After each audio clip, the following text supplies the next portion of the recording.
بہت بہت شکریہ۔ ناول فنا کا 13واں باب پیش خدمت ہے۔ اس کا نام ہے پیسہ، پگ اور پٹاری۔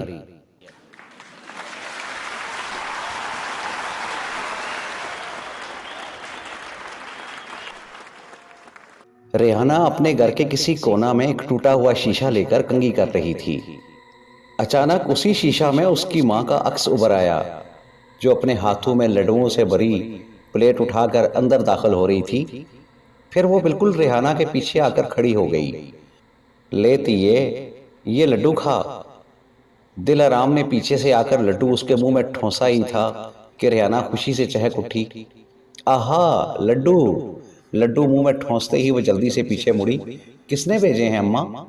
اس پر دل آرام خوشی خوشی کہنے لگی، ہے تیری ماسی نے، اور کس نے؟ کل شوکتے نے سائیکل جو لے لی ہے، کیسے دن پھرے ہیں اس کے۔ یہ سننا تھا کہ ریحانہ نے وہ لڈو وہیں پر تھوک دیا۔ اخ تھو! سائیکل پر پھرنے کو تو دن پھرنا کہتی ہے اماں؟ غریبوں کی یہی تو چھوٹی چھوٹی خوشیاں ہوتی ہیں ریحانہ پتر۔ سوچتی ہوں کل کلاں بہن نے تیرا ہاتھ مانگ لیا تو مجھ غریبنی کے پاس ہے کیا؟ اس پر ریحانہ چیخ اٹھی، اماں خبردار جو میرا نام تیری بہن کے منہ پر آیا، میں یہ گھر چھوڑ کر چلی جاؤں گی۔ دل آرام کی برداشت جواب دے گئی۔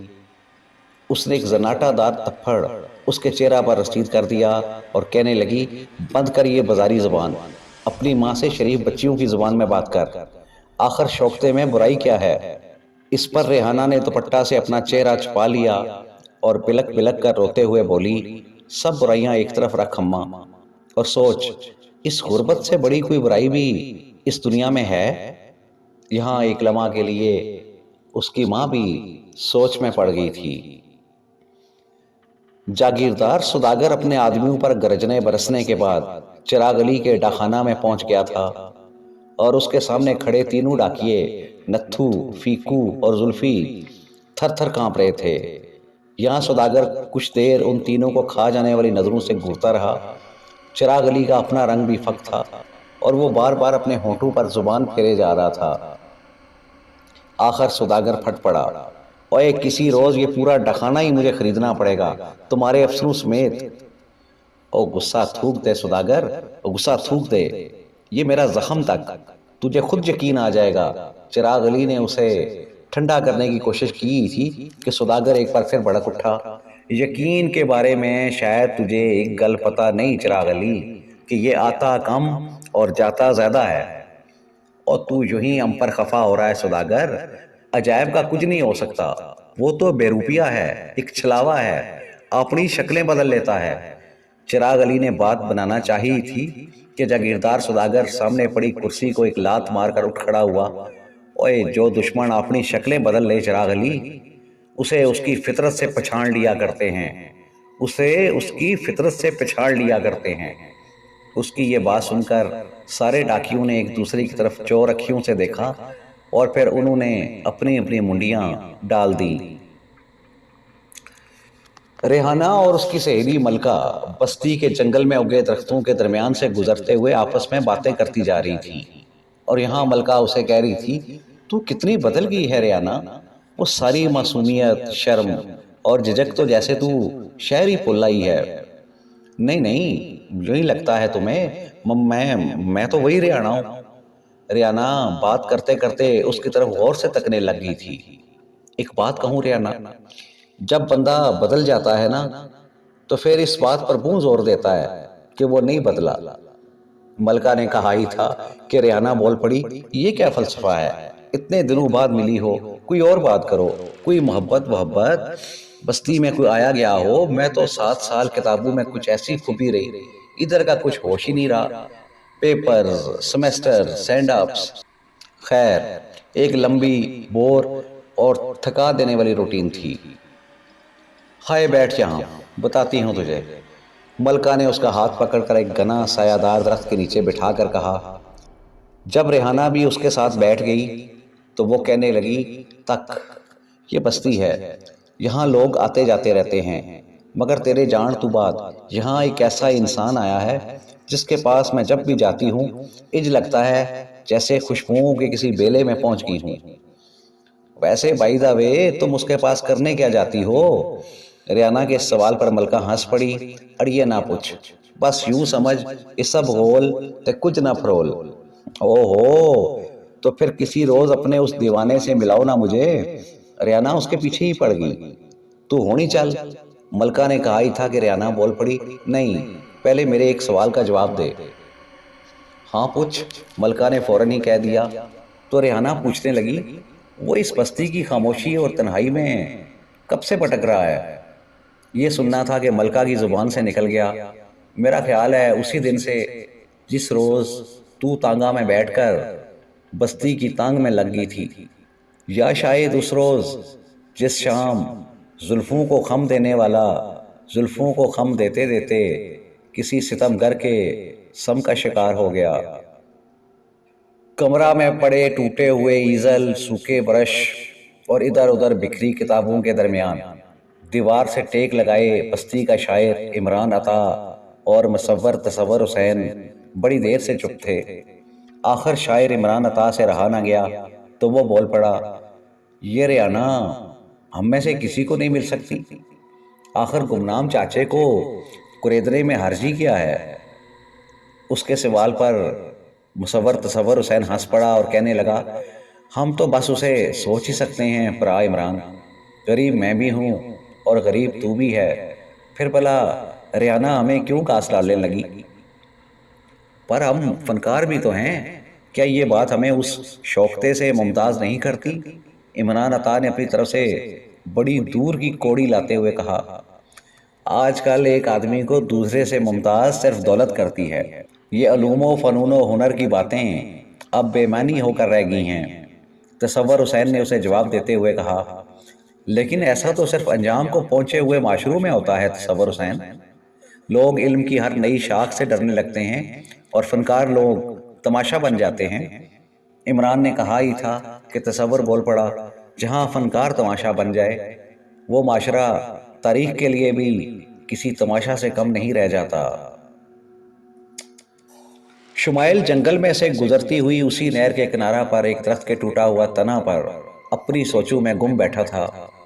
آج ملکہ بھی جانے کب سے قدموں میں بیٹھی ہوئی اسے غور سے تکے جا رہی تھی، مگر شمائل کا انہماک کسی توڑ ٹوٹنے میں نہیں آ رہا تھا۔ آخر اس کی سوچوں کا تسلسل توڑنے کے لیے ملکہ کو خود ہی بولنا پڑا، یہ وہی ریحانہ ہے شمائل جو آج سے 7 برے پہلے جب اسی بستی میں تھی تو یہاں کے جاگیردار اس کے حسن کے آگے پانی بھرتے تھے، اور میرا خیال ہے اس کے حسن کا گھڑا آج بھی ان جاگیرداروں کے سروں پر دھرا ہے۔ یہ ریحانہ کس کی بیٹی ہے اور شہر کیوں چلی گئی تھی؟ شمائل نے اس کی طرف دیکھ کر پوچھا۔ یہ اسی بستی کے گمنام فنکار گمنام کی بیٹی ہے، شہر پڑھنے کے لیے گئی تھی اور اب وہاں سے ریاضی میں پوری 16 جماعتیں پاس کر کے آئی ہے، بیچاری مار کھاتی ہے تو صرف اپنی غربت سے۔ ملکہ نے اسے جواب دیتے ہوئے کہا، یہ کیسا علم ہے جو اسے اپنی غربت سے بے نیاز نہیں ہونے دیتا؟ شمائل کے منہ سے ایک سانس سی نکل گئی۔ وہ علم نہیں، تعلیم حاصل کرنے گئی تھی شمائل، کہہ رہی تھی میری زندگی کا اب ایک ہی مقصد ہے، ان جاگیرداروں سے اپنی توہین کا انتقام لینا۔ وہ انہیں معاف کیوں نہیں کر دیتی؟ شمائل کے سوال پر ملکہ نے غور سے اس کی طرف دیکھا اور بولی، سیانے کہتے ہیں جو شخص انتقام کے طریقوں پر غور کرتا رہتا ہے اس کے زخم سدا ہرے رہتے ہیں۔ اور سیانے یہ بھی تو کہہ گئے ہیں، طالب دنیا کو علم دینا رازن کے ہاتھ میں تلوار دینے کے مترادف ہوتا ہے۔ شمائل نے کہا، بھری آج وہ خود مجھے ملنے آئی تھی، مگر میں دیکھ رہی ہوں شمائل یہ وہ ریحانہ نہیں رہی، کچھ بدل سی گئی ہے۔ حالانکہ جاتے ہوئے کہہ کر گئی تھی کہ اسے وہ سب کچھ اسی طرح یاد رہے گا۔ اتنا کہتے ہی ملکہ اٹھ کھڑی ہوئی اور شمائل کی طرف تکنے لگی، جو کہیں دور تکتے ہوئے کہہ رہا تھا، ہر جانے والا جاتے ہوئے یہی کہہ کر جاتا ہے ملکہ، اسے وہ سب کچھ یاد رہے گا، مگر واپسی پر اس کی یاداشت ویسی نہیں رہتی۔ شاعر عمران عطا اور مصور تصور حسین اپنے اسی بے ترتیب کمرہ میں بستی کے جاگیرداروں کے بارے میں آپس میں کیا سرائیاں کر رہے تھے، اور اب عمران عطا کہہ رہا تھا بستی کے جاگیرداروں کی نظریں اب اس صندوق کے ساتھ ساتھ اس بندوق پر بھی ہیں جو ان کے ہاتھوں میں ہے۔ یار یہ صندوق ہے کیا بلا؟ میرے ابا جی بھی کہا کرتے تھے ان جاگیرداروں کے پردادے آپس میں گوڑے یار تھے، مگر جب بات اگلی نسل تک پہنچی تو ان کی سانجھی زمیوں سے وہ صندوق نکل آیا۔ تصور نے کہا ہی تھا کہ عمران کے منہ سے بے اختیار نکل گیا۔ پھر ایک ایک کر کے اسکندر، سجاول، تبارک، سوداگر اور عجائب کے دادے موت کے گھاٹ اترتے چلے گئے۔ اس صندوق کو آخری بار چانن بائی کی ماں نے ایک نالے میں رڑتے دیکھا تھا، پھر کچھ پتہ نہ چلا وہ گیا کدھر۔ یہ آواز تصور حسین کی تھی۔ بستی کے کچھ پرانے لوگوں کا خیال ہے اس میں اس خزانے کا نقشہ ایک چرمی تھیلا میں پڑا ہے جو 1857 کے غدر میں ایک ہندو راج کنور ان زمینوں میں دفن کر گیا تھا۔ عمران عطا نے کہا ہی تھا کہ تصور حسین کہنے لگا، پر کچھ پرانے لوگوں کے خیال میں اس صندوق میں نفرت بری تھی جو صندوق کھلتے ہی ان جاگیرداروں میں تقسیم ہو گئی۔ مجھے لگتا ہے ان جاگیرداروں کی نفرت پوری بستی کو فنا کر کے رکھ دے گی۔ ہم میں سے کوئی تو ہو تصور حسین جو ان رسا گیروں کے سامنے سر اٹھا کر کھڑا ہو جائے۔ عمران عطا نے بات کے دوران تصور حسین کی طرف دیکھا ہی تھا کہ وہ کہنے لگا، ہم جھوٹے اور جعلی فنکار ہیں عمران، اور ان رسا گیروں کے سامنے وہی کھڑا ہو سکتا ہے جسے بارگاہ الوہیت سے کچھ علم عطا ہوا ہو۔ پر ذلتوں کی ماری اس بستی میں ایسا شخص کون ہے؟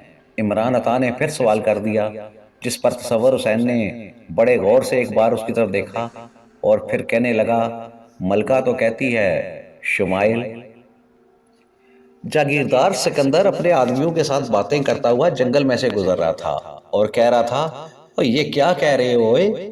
جب سکندر دنیا سے گیا تو اس کے دوئے ہاتھ خالی تھے؟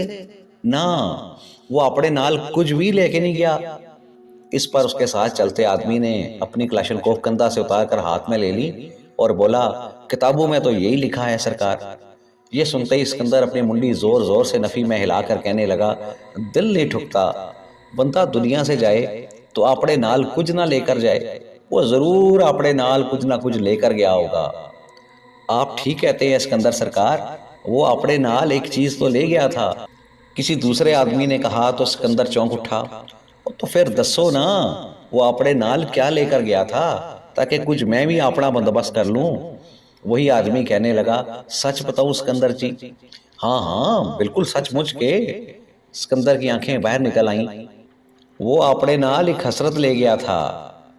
یہ سننا تھا کہ اسکندر کی آنکھیں وہیں ٹھہر گئیں۔